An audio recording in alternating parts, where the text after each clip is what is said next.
Hello, welcome to HIV Talk Show. I'm your host, Alton Condra, and I'm with two great people today.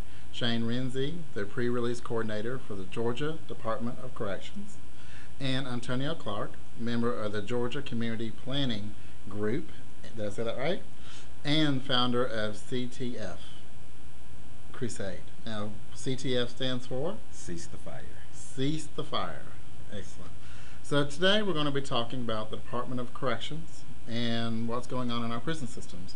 And these are two people who have expert opinions on that. Let me give you a little data just because I thought it was so interesting. There are about 52,000 people incarcerated currently in Georgia's prison systems. Yes. Is that correct, Jane? And of those people, 969 have been tested positive for HIV. Yes. Is that correct? And currently, we release about 400 people per month. Per year. Per year, out of the prison system into the general population. So a lot of people may think this. We release about 400 people that are HIV positive from the prison system into the community. These are people that we know are HIV positive that are now being released into the community. Right. So it's not just a prison problem. This is a public health It's situation. A community problem. So it can come into the community as well.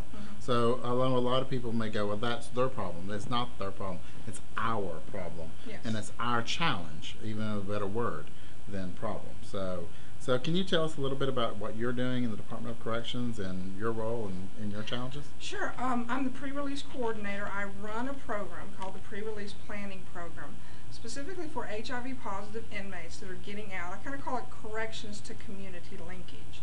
And I do that linkage for people that are HIV positive in the correction system as they get out and go to the community.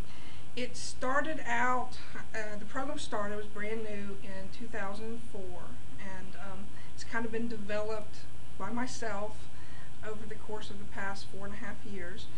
And it is a grant-funded program through DHR and Ryan White funding, but I actually do work for the Georgia Department of Corrections. I have currently 11 prisons that I work out of, and I meet with people that are about 6 months to a year away from their release date. I meet with them, and then I try and find out where they're coming from and what they need to go back to, what their needs are. The Georgia Department of Corrections does a great job with medical care. People in corrections don't get better medical care. Some people think they get better, but they do get good medical care. And they get, as good as community medical care.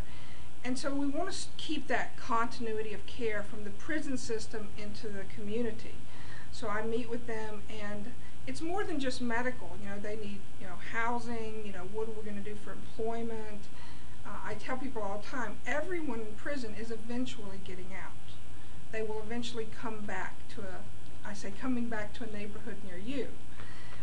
These are people's brothers, sisters, husbands, fathers. They are part of the community, and my job is to kind of help that transition go as smoothly as possible.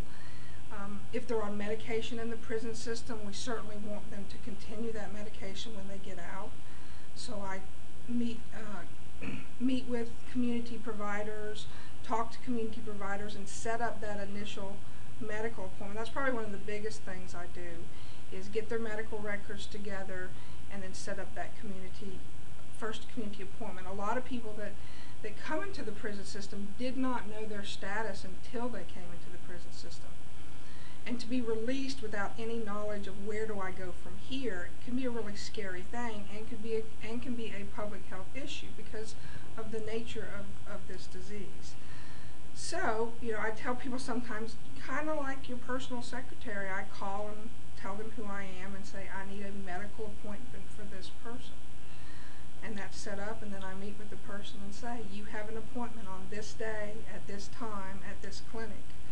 Here's a map, here's a telephone number, and that's the medical aspect of that. There's certainly other aspects that I do, where can you go in your neighborhood for assistance with employment, even housing, food stamps if they're eligible, disability if they're eligible, And then most community have what is known as an ASO, AIDS Service Organization, or a CBO, community-based organization, getting them connected to that. This is what's available in your area. For example, if I had someone going to the Atlanta area, I would make them an appointment either at Grady IDC, Aid Atlanta Joy Bradley Clinic, or the Fulton County Health Department, and then coordinate where they're going from there. And that's how it kind of starts. Now, I think you said so much stuff. I want to ask so many questions. So, you said you take care of not one, but 11 prisons? Well, this program was started as a pilot program, and with the hopes of eventually expanding. The Department of Corrections currently has 43 prisons. 43 in the entire state of Georgia. Yes, I believe that's right. I may be missing one or two, but I believe that there are 43 total prisons. Now, I'm not talking county jails, I'm just talking the prison system. I work out of 11 of those. It was started in the central region, and that's kind of where I base my... And when we're looking at a map in Georgia, I'm thinking Atlanta's the center. Where's your center? I know people think Atlanta's the center, but the center... Aren't we the center of the universe?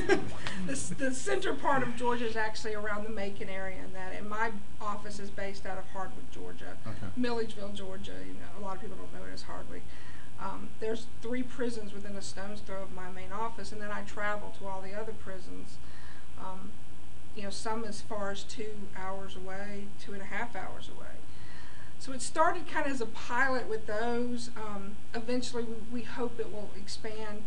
As everybody knows, budgets are tight right now, so the funding has just not been able to expand it to all the prison systems. However, the other thing that I do is we have a great medical staff. I mean, we have some of the best medical people I've ever met in the world, and they're very passionate about caring for people. So I meet with the infectious disease nurses and the director of nurses and the health services administrators, and go to a lot of their things and say, this is what you can do to help people that are getting out that are HIV positive. There is a protocol there, and I just kind of reinforce that when I talk to them.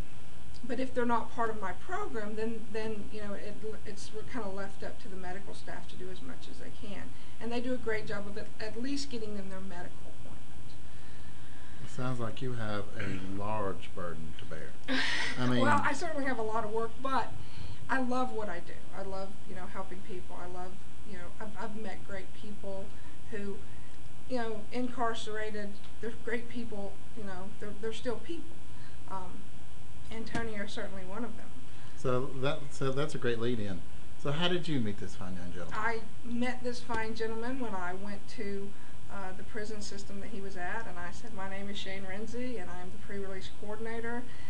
I'm usually met with, and certainly with him, a bit of skepticism. Exactly, what do you mean you're the pre-release coordinator, and what does that mean to me? I explained the program.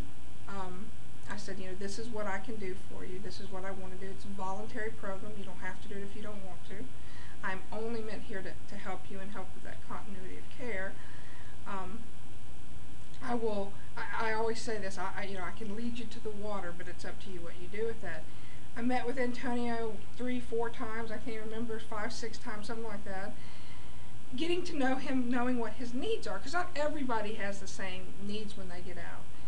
And he said, this is what I need, this is what I need some help with. And the day, I think it was the day before you got released, I met with him again, maybe 1 or 2 days, with a big old packet and said, this is what I have for you. Here's your medical records. You have an appointment at this day, at this time with the medical department.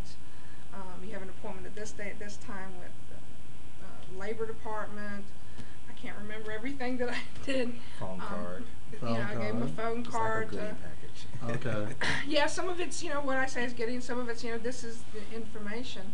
And he was a great, and the other thing about Antonio is, I said, you've really got a lot of good ideas. I'd love for you to be part of the community in talking about what it means to be an incarcerated person with HIV. So I gave him an application, and he ran with it with the Georgia Community Planning Group.